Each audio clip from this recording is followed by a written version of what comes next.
Welcome, everyone. Thank you for joining us today. Welcome to our webinar on the results of the extensive theater operations survey that GSCA conducted earlier this year.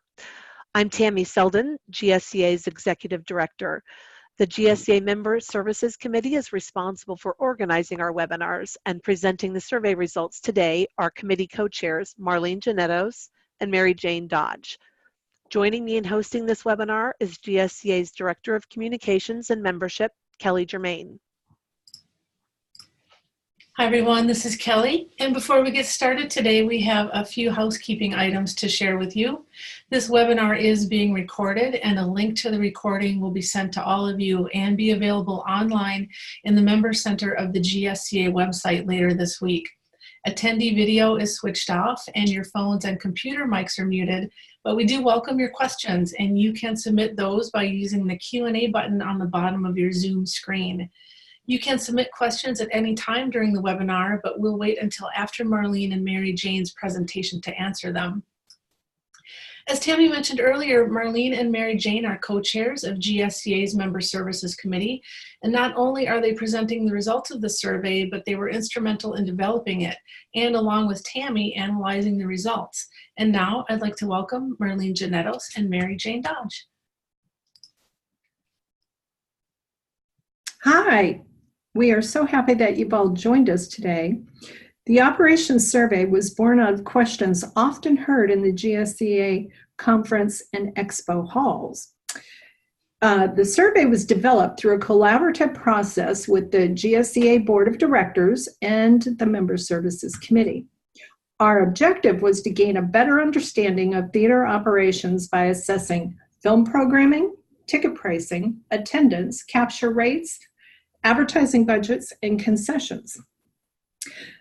Data was collected through an online survey, and it was from March 26th through May 14 of this year. We had 51 respondents who were current members and one that was a lapsed member. And I have to thank everyone that actually filled out this survey, because it really was very time-consuming to be able to capture all of this data. Before we get started with the presentation, I just want to take a moment to thank the Museum of Discovery and Science, who allowed me time to initiate this project. I'd also like to thank Mary Jane Dodge, co-chair of the Member Services Committee, and GSCA staff Kelly and Tammy, because their support in crafting and launching the survey and analyzing the data was just tremendous. This has been a real collaborative effort, and we hope this data will help each of you in some way. Now I'll turn this over to Mary Jane Dodge. Hi, thanks Marlene, and of course I have to thank you too, because this was your idea to do the survey. It was a great idea, and thanks to Tammy and Kelly too. So let's get to it. We really wanted to find out a lot of things about operation, but first I wanted to just go over some of the demographics of the people that took the survey. This is a breakdown by country, so you can see we had representation from Asia, Australia, Europe. North America was the largest, and that equals the 52. We also wanted to make sure we had good representation from small, medium, and large, because we know how theaters like to compare themselves with like theaters. So we had 18 large, 18 medium, and 15 small, so pretty wide. We also asked, what type of screen does your theater have? You can see the breakdown there between flat and dome, just slightly more flat. We also asked, what type of giant screen projection system do you use? We wanted to see those comparisons. 1570 is still in the lead with 44%. And then you can see the breakdown between the laser, digital, full dome, the DCI compliant, the IMAX digital, and then other and non-DCI compliant. So we had representation from quite a few different formats, which really helps the survey. We also asked if it was 3D. We wanted to see how that breakdown was. 56% yes, had 3D, 44% no. We also wanted to go into the attendance. Of course, marketing, attendance, and operations, that's what the heart of what we were trying to get to. So here's a breakdown of the attendance from small, medium, and large. And again, we know that institutions and theaters like to compare themselves with like museums, so you can do that. The overall average was over 153,000. And the capture rate was another really important thing we wanted to look at. That's why we had the theater attendance and the institution attendance, so we could see how people are doing with their capture rate. But you can see over all three of the different categories, all pretty similar, and the average was 25.6. What we really were happy to find out was that average of 153,000, almost 154,000 from our survey matched TARP. And for those of you that don't know what TARP is, you've got to get this into your thinking, into your system. It's the GSCA Theater Attendance Report. And you can just go on the website or contact Kelly or Tammy. They'll tell you how to do it. It's a monthly report. As you just put your numbers in, then you can see how other members are doing. Now, distributors and producers can only see the actual number, but theaters can go in and get a little bit more detail. So here's the TARP report from last year. Again, that all theaters, 156,000 was the average. And you can see the breakdown between North America and non-North America and the change. The non-North American theaters were down about 15% this year. Domes were down a little, flat was up. And then you can see 3D. 3D is about the same. And the non-3D was up 1%. So this is really interesting information that you should take advantage of as a member. We also wanted to know how about the ticket categories and the level of school groups that were coming versus individual ticket sales. So this is a breakdown here. 53% individual sales, and it looks like about 29% if you add school field trips and groups. This is really important for, producers and distributors like to know what is the breakdown of schools. For our partners always ask those questions, and I think this will be helpful for everybody. And the combo museum and theater number is also really important to us to see how much we're attracting the museum attendance to the theater, and Marlene's going to go into that a little bit in more detail later. We also, of course, marketing, super important. So we wanted to know what's the annual paid advertising budget for the theaters. It varied wildly from 0 to 400,000. The average was right around 82,000. So we really like to see the theaters are still marketing films. So we asked the theaters in the survey to describe some of the ways that they promote the films. And we're happy to see that people are still using a wide mix of media, all formats, including newspaper is still around. TV was still very strong with theaters, radio, print media, and also digital right now, of course, is super important. But we also found out that they do a lot of general marketing with e-blasts and also the outdoor advertising. And in the samples there, you can see like Journey to Space, that's a subway ad, and there's some outdoor and digital are still probably some of the prime ways people market. And then we asked about social media. Social media is huge with theaters. Of course, it's a low-cost way to market, so everybody should get involved. And we just did a webinar a couple of weeks ago. We really dove into social media. So you can watch another webinar that's available on the GSCA on social media. But people are using Facebook, Twitter, Instagram, pretty much everything. There's some samples here. Of course, animals really work well in social media, pandas and, of course, super dogs. We found that theaters also like to bring in influencers. There's an example down there from Sir Charles Barkley with his favorite dog. And then also there's on the lower right, that's a Subaru dealership that got involved with helping to promote national parks in one of the theaters. So it's great if you can bring in third parties and get endorsements and so forth for social media. We asked about collateral, and people are using all kinds of different ways to promote to teachers and others. The teacher's guide, you can see the super dogs they did an education poster there, which was really well received. And the new movie coming up, Expedition Chesapeake, has a free field trip offer to schools. It's a contest, so it's really fun. So you can go on their website. I think that you go onto the website, and you can win a free field trip for your school, which would be really fun. And there was a Dream Big promotion that our own Marlene worked on, again from the museum in Fort Lauderdale, with IKEA, where they had a contest where who could build the IKEA dresser the fastest. So all of these kind of collateral materials and all these promotions are really fun ways to engage visitors. Internal marketing is still really huge. Here you can see some really fun standees. The volcanoes, that's our very own president of GSCA, Alan Nursall, participating. Banners are super important, and people are using video screens to promote films too. So don't forget to use trailers around your cash register and in the lobbies. We also asked them in the survey, how do you compare the film marketing to the overall theater marketing? Because each museum pretty much has to find their own way. Of course, a lot of museums are marketing the film separately, which is good for the theater, but it's also good to market the museum as a whole and add the theater on.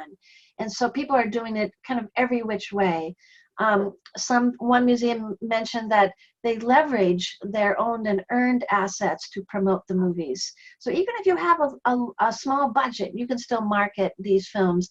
There's two examples here from California Science Center where they combine the film and exhibit very often in their programming. With Super Dogs, they said, see the film and add the exhibit, because they had a whole exhibit about dogs. And then another case, they had the Pompeii exhibit, and they said, see the film, Forces of Nature. So there's all kinds of ways to market and combine film and museum. And we just heard about some of these examples in our theater survey. One really amazing program that really took the museum-wide program to new heights was the Year of the Engineer that the Discovery Place in Charlotte did. And Joni Phillip did a webinar where she talks about this whole year-long program they did on engineering. And you can see that there's a link there so you can see that webinar. I just encourage people to look at this because there's so many things you can do if you combine films in museum-wide programs, and that's a really good blueprint for one of the ways that Discovery Place did it. So we hope you'll check that out too. Now I'd like to turn this over to Marlene. We'll talk a little bit about upselling combo tickets. Marlene? Well, first we asked the question, do you only sell combo tickets, meaning a film and exhibits ticket? And 13% or 7 theaters said yes. So this model does work for some institutions, but not all. For example, those that have Hollywood product on their screens might find it a little bit more difficult to do something like this. Then we asked the question, do you have an upsell or incentive program for cashiers? 71% said no. So here is a real opportunity. When the overall capture rates are hovering around 26%, it only makes sense to invest in a robust upselling training program for your front line. Think about it. You already have a customer base coming to your front door. So all you need to do is to extend the invitation to add on a theater experience or a ride or some other fee-based program. Creating and training a training program includes scripts. You need to have them really outline the value of the combo or the product that you're upselling. You should set goals. Provide incentive for staff. That really makes a big difference. And you can make your training sessions easily accessible by just videotaping them. That way they can check them out at any time. Getting creative in promoting films on site is a really big way to make a difference. Here at Moody Gardens, they wore different pens or buttons for different films. Another way to do it is displays in your lobby, creating selfie stations to help promote the film. And it also creates visitor engagement. And studies show that 50% of attendees to cultural institutions, they use their social media while on site. So let's make it easy for them and create some way for them to share your brand by having a selfie station that kind of promotes these films. We asked the question, how many new documentary films do you contract in a year? 59% book 1 to 3 new films, documentary films annually. Theaters would like to book more films, but it's very difficult sometimes with the contract obligations, so especially if you're running Hollywood films. Then we wanted to know, how many films do you have available for schools in your library? And as you can see, many theaters have a very nice variety of documentaries to offer school groups. So, and especially now with digital, it's much easier to build that library.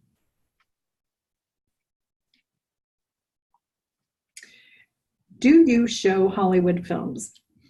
When we asked that question, 50% or 26 theaters said yes. And of those, 17% are first run, which is the Hollywood films that open day and date. 33% are second run, which means that Hollywood films, can start, a few weeks, sometimes several weeks after the day and date opening. Good first run Hollywood films can produce higher revenue in ticket sales and concessions. However, if you don't have a good Hollywood film, then this could really consume a lot of your schedule and have a big impact on ROI. Second run Hollywood films provide a much less taxing show requirement and normally a smaller license fee. Plus, it also allows a lot more flexibility in your programming. So that could be a good opportunity.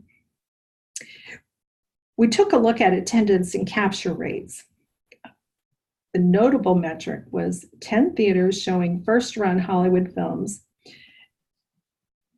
We found that their attendance was flat with those that didn't show first run. So, got to take a little bit deeper look into that.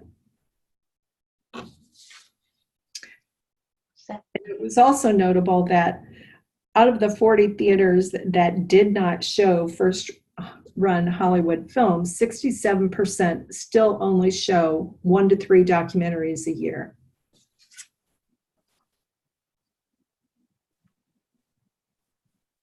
Next slide, Mary Jane. Thank you. So we asked, do you show 20-minute films in your giant scheme theater? Now, these 20-minute films, they're generally really not 20 minutes. They're more like 25 minutes, 27-minute films, but they're a shorter model. And 22% said that they do show these shorter films, but only 1 is currently showing it exclusively shorter films. And that particular museum is the Museum of Science and Industry in Chicago. And they realized a 65% increase in attendance during their first year of programming these shorter documentaries. Now, this doesn't work for everyone. What they found was that their museum is so large that people coming to experience it didn't have enough time to do a 45-minute film. So the shorter ones actually work better. To learn more about the shorter documentary film model, you can find a blog that I authored on the GSCA website. Just go to the Member Service Center and then click on blogs. And also, James Hyder expanded on this topic in the summer of 2019 issue of LF Examiner. So when you're looking at programming shorter documentaries, remember, every theater and every market is different. So before you jump in, really do some research to see if this is something that would be welcomed by your audience. You should survey educators, examine your local audience demographics. Will you have issues with value perception? Do you have a large percentage of tourists visiting who may have time restrictions? Lots of questions that you can be asking before you jump into this. Maybe if you do want to try it, test it over a spring break or during the summer. And when you're doing that, you're going to have to really look at, how do you price the standard documentary and a shorter documentary? How do you market this option? Do you actually promote the times? I know in Chicago, they don't even promote the run times. Then you can always go to the GSCA conference or the expo and talk with colleagues. They'll be happy to share their experiences with you, the challenges and the positive side.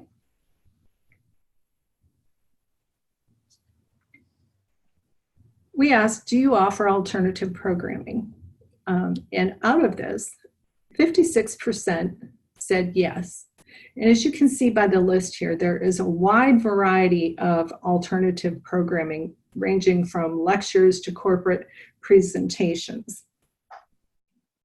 I should probably mention that one photo, and that's the volcano suit, and that was at an event, a corporate event. People were wondering what that was.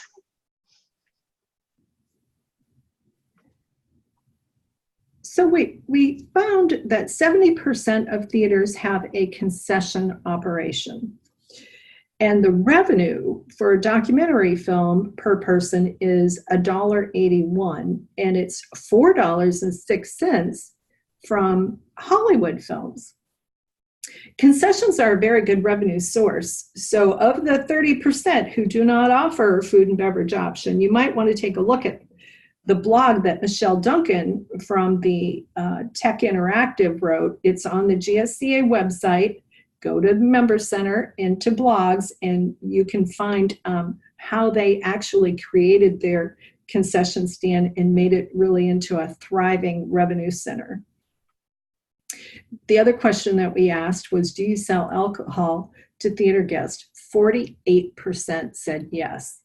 So we found this really to be interesting. So we're going to be looking more at sourcing some content for an upcoming blog. So stay tuned on that. We're working on it.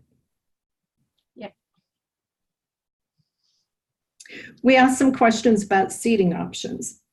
94% do not offer any type of priority seating. Only 15% offer reserve seating, which is understandable because it's very difficult in an institutional theater to do that. And we also found that the average number of seats in a theater is 302.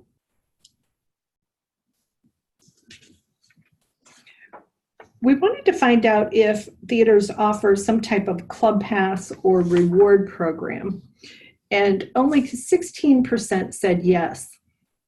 One of the most successful pass programs is done by IMAX Victoria, and they have been doing this for many, many years.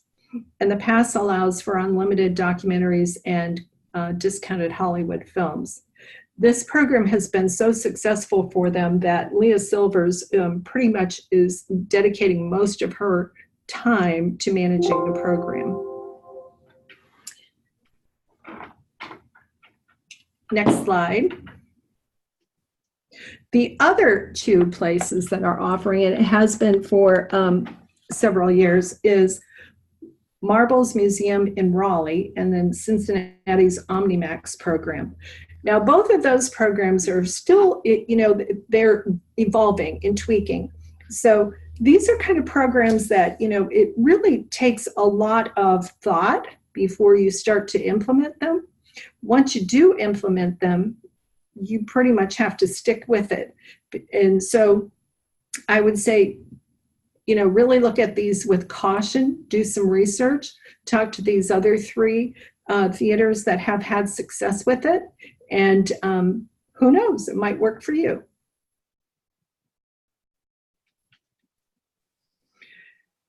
We were curious about parking rates, and we found that 33% do offer free parking. They're the lucky ones. Yeah. The rest, they all have some type of parking, paid parking. And as you know, if you are trying to get a family to come to your theater and they have to pay for parking, but they could make a choice and go to the local mall theater and not pay for parking, it makes a big difference. Yep. With the advent of digital projection, we wanted to see what percentage of time the projectionist is assigned to working in the booth only. And 40% is still in the booth, you know, over 75% of the time. If you take a look at that 40% or 19 that responded, that pretty much relates to the theaters that filled out the survey that are still running 1570 film. So that does make sense. And then the others are obviously digital. So it does free up time for the projectionist to be able to do other duties. Okay, thank you, Marlene. Our last slide and the last message that we asked the museums, the theaters, were, what messaging do you use to differentiate your theater? Because we think it's still important in the marketplace to differentiate the giant screen or the 3D or, you know, whatever system that you have. And this is a word cloud, so it shows that the more people that use the phrase is the bigger, and that certified giant screen is the most widely used, and that's actually part of the GSCA program that also uses the phrase bigger, bolder, better. And we created that a few years ago to help theaters to differentiate themselves in the marketplace. But you can also see here that giant is used a lot, the biggest screen in the state. You know, theaters that have the biggest screen in your city or in your county or the state, you should use that because it's a great way to differentiate yourself. And so, you know, you can see some of the other phrases here, Experience an IMAX laser on a 7-story screen. So whatever you can do to make your theater stand out, it's a good idea. And that's what we asked theaters. It was interesting to see how they did that. So Tammy and Kelly, that kind of wraps up the results of the survey. I think I can turn this back over to you and see if there are any questions out there. Thank you so much, Marlene and Mary Jane. I am just amazed at how much information we were able to gather in that survey, and I'm really glad that we were able to conduct that. So thank you for your leadership. I wanted to share with the attendees on today's webinar that we have about 33 different institutions represented. We welcome questions. You can type in your chat, if you see in your chat feature, you can type in questions there. If you have any questions for Marlene or Mary Jane or myself or Kelly, we'd be happy to answer them. And I guess I'd like to kick it off by asking Marlene and Mary Jane, and I hope I don't put you on the spot by asking this, but what surprised you the most when you were doing this, when you were collecting the results? What was the most surprising response or thing that you learned from the survey? Marlene? Alcohol. Yeah, the alcohol was a big surprise. 40% serve alcohol in theaters. You know, at one time, that was such a big taboo for institutional theaters, and now to see that it is becoming very commonplace.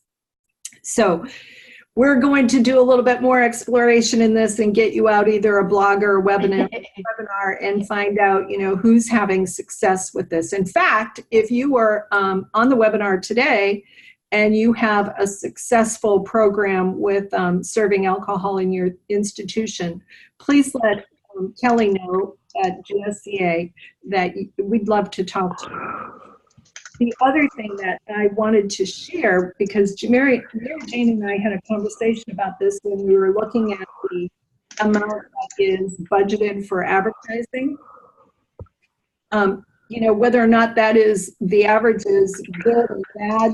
One of the things that we noted was There was an interesting finding with a study that IMPACT's Research and Development did. Now, IMPACT, they collect data on those in 224 visitor-serving organizations in the United States. And this is like from zoos, aquariums, theaters, performing arts centers.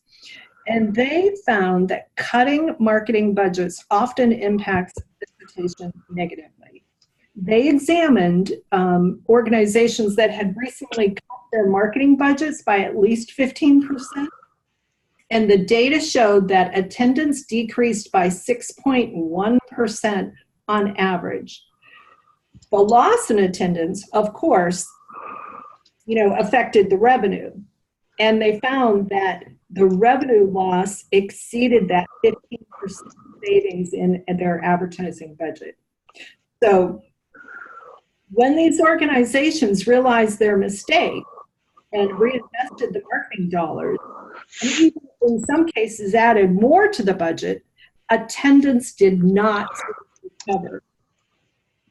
So it just did not bounce back. And it was a loss of word of mouth endorsement, which now is so big because of social media, and the need to buy back that lost audience. I caution you, do not cut your budget, your advertising budget, without really thinking about it carefully, because you could start a spiral of decreasing attendance of what you're making. So be careful with that. Thank you, Marlene and Mary Jane. I've had a couple of people ask us if that we can send the results. I have typed into the chat feature the GSCA website link where you can find the results. You just need to log in with your username and password. And if you don't have that, you can email Kelly to get that. So the full data is available on the GSCA website. And we had a question come in specifically if there is anything important in terms of takeaways from the survey that you would have producers to consider. Maybe I could take that one. I think the audience breakdown is something really important for producers to take a look at. The fact that 25 to 30% of attendance are still school groups or other groups is super important. So we know that who is coming to see these films, and the fact that that it's in a museum is also important. So that you make a film that's going to attract the normal museum goers to see the film, I think is good. And I think that can also help finding sponsors, because as we all know, film producers can't make films too much anymore without a sponsor. So being able to say that 25% of the attendance is schools, for some partners and sponsors is really valuable. There are people that do want to reach that audience. And also that we have a really upscale audience. I know we didn't go into fine detail on the demographics of the audience, but we know that the museum audience is well educated and very well educated. So that's really good for sponsors, for sponsorship proposals as well. And I think that those programming questions were interesting, like how many films do you book a year? I was really glad to see that the highest number, I think it was 40%, was still 1 to 3 documentary films. That's really crucial for producers. We want the theaters to play our films more. That helps us get films made. So that was important to me to see that. So those are just a few things that caught my eye. I would also put in a plug here for the GSCA audience research survey that we did. It's been some time back in 2014, but I know that a number of our members still use this data very regularly. So at that same link that I put in the chat feature, the GSCA the audience research results are available. And that is a goldmine of data. So please, if you haven't looked at that, take time to review that and know, that there's some important data features there that can be gleaned both from theaters, also for producers, distributors. All of us can learn from that. And Tammy, we use that information. Anytime we can get survey information to back our goals and our proposals, that's so valuable. So I'm glad you mentioned that, because we do use that. And Mary Jane, a question just came in. Are middle schoolers the bulk of school group attendees? Well, And if anyone can answer, if you want to answer in the chat feature there, if anyone has any other opinion, but Mary Jane and Marlene, if you could answer that too, that would be great. let me go first, and Marlene, I'd love to hear what you think too, because it seems like it's a little lower than middle school, because middle school is 6th to 8th grade, I think. And I think the primary is like 3rd to 6th grade. I think those are the primary audience for schools. And the upper schools, I know when we did the engineering film, Dream Big, our target was middle schoolers. And we built programs around that too, to draw in that audience. But Marlene, how would you answer that? Well, I think it's mainly elementary school. Middle and high school are much more difficult. They, in fact, some high schools don't even do field trips. So, because the population is just not really enough to do that. Exactly. But I want to circle back on this capture rate.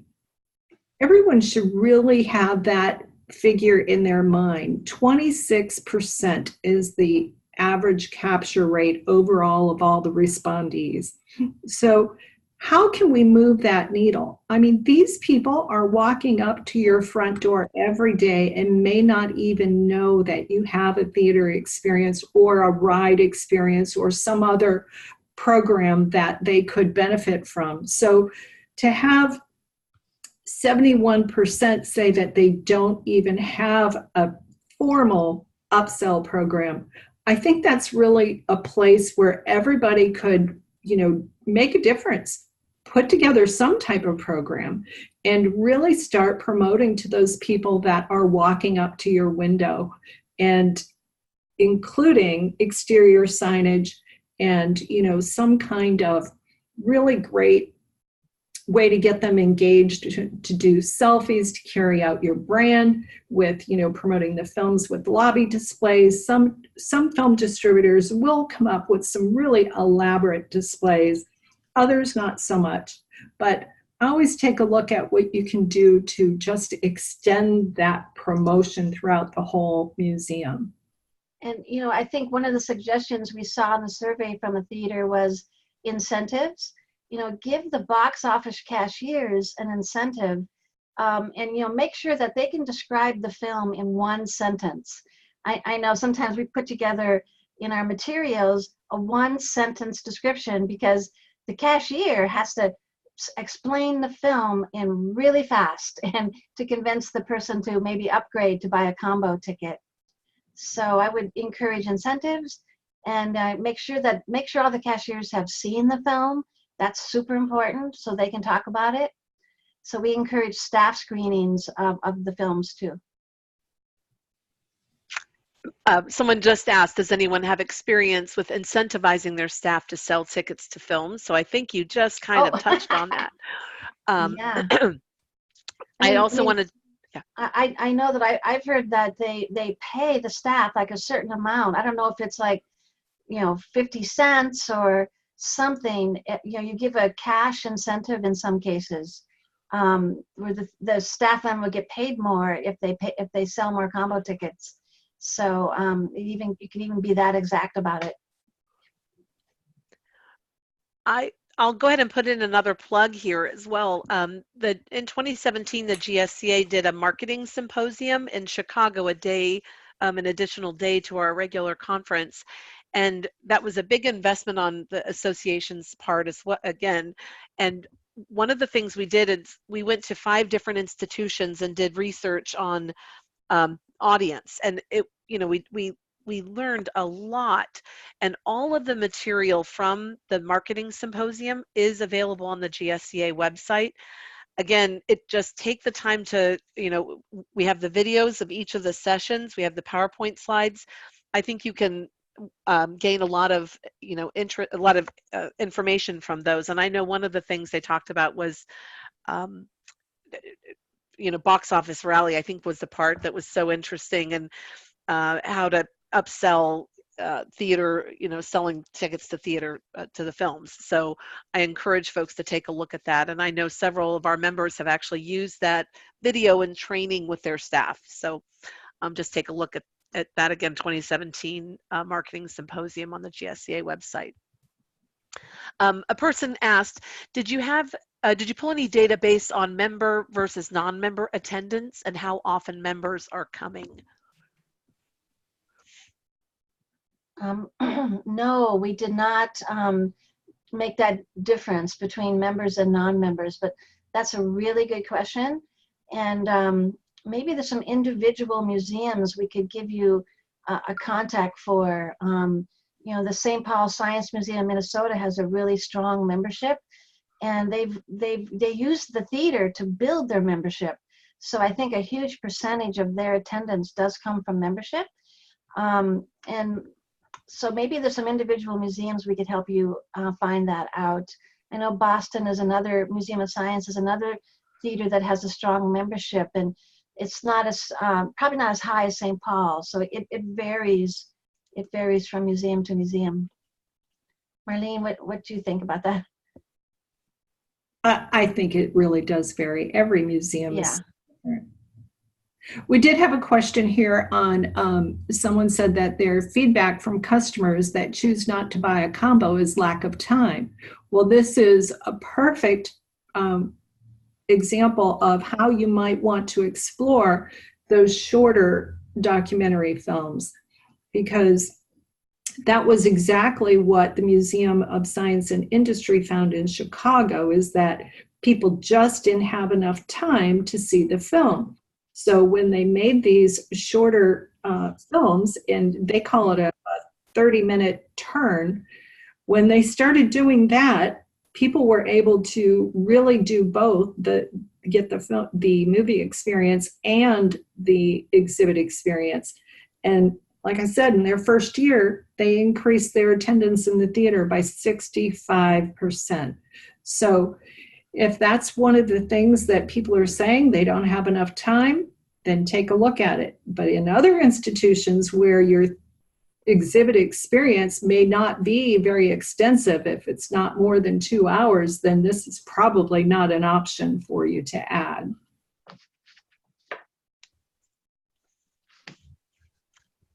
Marlene and Mary Jane, someone just asked, I'm interested in including tickets in museum admission costs. How many of the responding institutions are upselling, and how many are including movie tickets in admission costs? Well, I think the largest majority sell an sell a theater-only ticket, a museum-only, exhibit-only ticket, and a combo. I think that's probably the majority museums. And then there are some museums, I know the Maryland Science Center is one, where you pay one price and it includes the theater. So it kind of, there's less museums that do it that way, as far as I can see. Less do it, more of them do sell theater only and then sell the combo ticket. Yes, there was only 13% out of all of the theaters that responded that said that they do sell only combo tickets. Right. So it's a very small amount. And I think, again, there are a lot of different factors. You really need to look at your market and see if this is something that will work for you. There are so few theaters that actually do the all-inclusive ticket that you could easily do some research by contacting them and finding out how they came about making that decision to go that route. Marlene and Mary Jane, I'm wondering, are there any questions that you wish we would have asked that we didn't? Maybe if we do a second version of this, if there was something we kind of left out. And I asked the group also if there are questions that you think or that you'd like to see us get more information on. Maybe we can start a list of questions that we can ask in a next version. I encourage you, please put it in the chat feature or the Q&A function, or send a note to me and Kelly. We'll listen to those. That's a great question. I wish we had asked more about the audience. When we asked the question about the ticket breakdown, I think it was a little general. I would really like to break it down more of adults versus child, and child versus school, and adult, child, senior. How does that break down? I wish we would have done a little bit more about the actual audience breakdown. And then actually that question that came up earlier, members versus non-members, that's a really good question to ask. I'm interested too in how many of the theater attendance is members versus non-members. I think one of the questions that I would like to have more answers to is, how do you monitor your financial viability? So in some cases, the museum and the theaters are so intertwined that it's really kind of hard to separate them to see, what model works. So when you're looking at, how do you do your programming? Do you have Hollywood films? And if you do, if they're first run or second run, and documentaries, and how many documentaries do you bring in a year? And then alternative programming and facility rentals. And then do you do any of these shorter films, or do you want to think about taking and looking at a mix? Before you actually change any of your models, you really need to understand what your current model financial system is and how that looks. And I know one way to do that and to really kind of look at how things work is to take a look and see how much it costs you to run that theater per hour. So for example, if you know that one item, you can take a look and say, you know what, my model of just running documentaries all day long, but I'm only going to run the documentaries during the museum hours. So you can, use some of the staffing that's already there. You know what that cost is.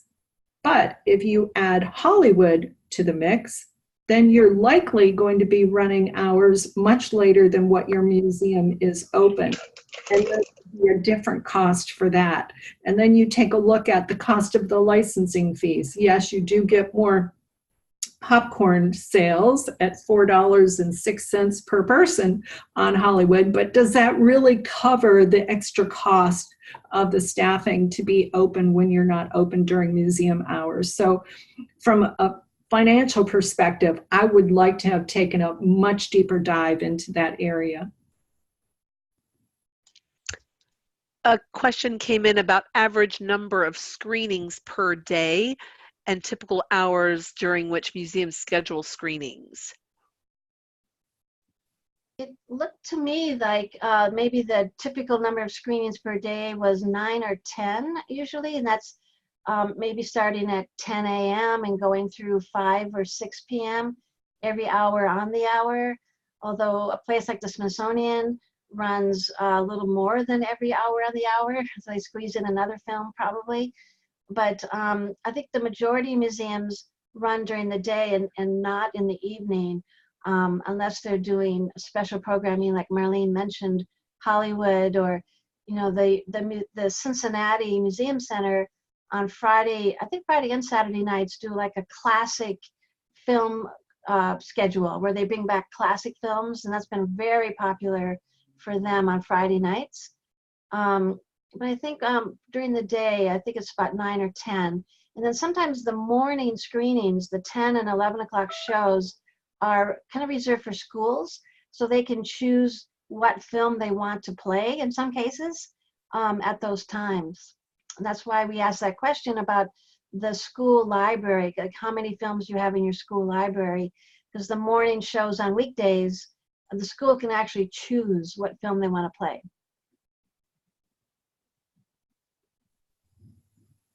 Marlene, do you have any other comments on the number of screenings? No. Okay. A question came in. Did you get any data on ticket prices and what works best for ROI?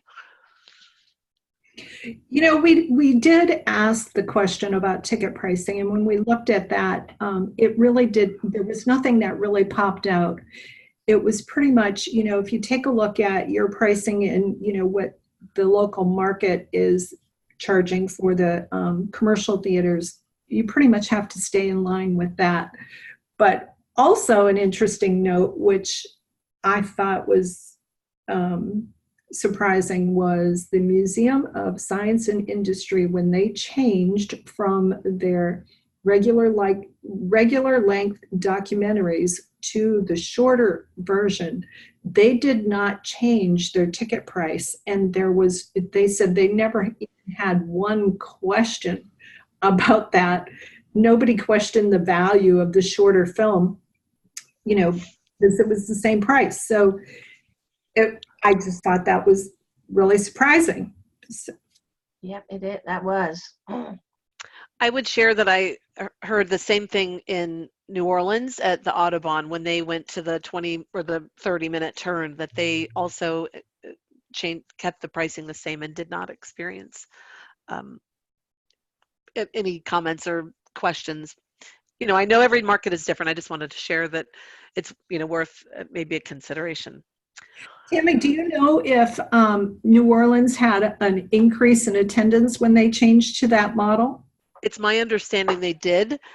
I don't have specific numbers, but I know they experienced a really big increase in their ROI, and, you know, they were really happy with the change. You know, that was when they went to digital, and, you know, again, a different market. I know, you know, Chicago is unique. Everywhere's unique, right? Everyone has unique, but that's my understanding. You know, it's also from a producer perspective on these shorter films. You know, not every story can be told in a shorter period of time. So in some cases, you may lose a little bit of, you know, the storyline, and it just may not be as effervescent as, you know, the full length. But there are some producers that are actually looking at the storyline for the shorter model when they're in production, as opposed to producing the regular length and then when they get requests, you know, reducing the size or the length of it. Yeah, that's a good point. And there's also financials, you know, implications on making a 20-minute film, because it will cost more to do a 20-minute film, because we know our normal one is 40 to 45 minutes. So to do a 20, and there's only 1 or 2 theaters that play the film, sometimes you have to, for a producer, you have to weigh that cost, the cost to do it. I don't see any other outstanding questions. Is there anything that anyone else would like us to address during the webinar? Tim, I think people can certainly contact us if they have more questions. That sounds great.